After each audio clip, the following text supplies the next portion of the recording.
Technology જેટલી આશીર્વાદ રૂપ છે તેટલી જ શ્રાપ રૂપ પણ સાબિત થાય છે. જો તમે કોઈ અજાણ્યા મેસેજની લિંક પર ક્લિક કરવા જતા હોવ તો ચેતી જજો. રોજબરોજ આવી અનેક ફ્રોડ લિંક એસએમએસથી આપણને મળે છે, જેના પર ક્લિક કરતાં જ આપણો મોબાઈલ હેકરના કંટ્રોલમાં આવી જાય છે.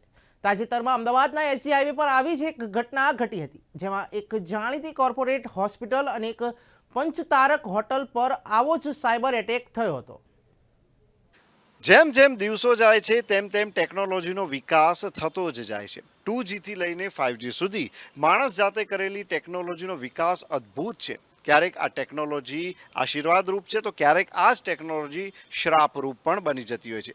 અમદાવાદમાં આવેલા એસજી હાઈવે પર એક કોર્પોરેટ હોસ્પિટલ અને એક પંચતારક હોટલની પણ ફ્રોડમાં ફરિયાદ કરવામાં આવે છે. સાયબર ફ્રોડની અંતર્ગત તે લોકોએ ફરિયાદ કરી હતી અને આ લોકોએ એવું જણાવ્યું હતું કે લગભગ દર મહિને અમારી જે કંપની છે તેની વેબસાઇટ હેક થતી હોય છે. તો અહીં વારંવાર એક જ વસ્તુ સામે આવતી હોય છે કે જો મોટી કોર્પોરેટ હોસ્પિટલની વેબસાઇટ હેક થઈ શકતી હોય કે જો કોઈ મોટી 5 સ્ટાર હોસ્પિટલની પણ વેબસાઇટ હેક થઈ શકતી હોય તો સામાન્ય માણસનું બેંક એકાઉન્ટ હેક કરવું ઘણું જ સરળ રહે છે.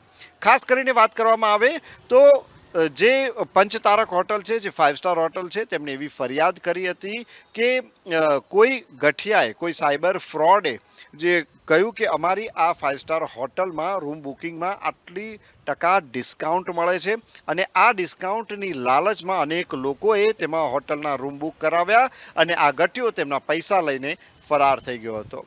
તો તમારા મોબાઈલમાં પણ જો આવો કોઈ મેસેજ આવતો હોય તો તમારે તેનાથી ચેતવું જોઈએ અને અજાણી કોઈ પણ લિંક પર ક્લિક કરતા પહેલા ઘણો જ વિચાર કરવો જોઈએ.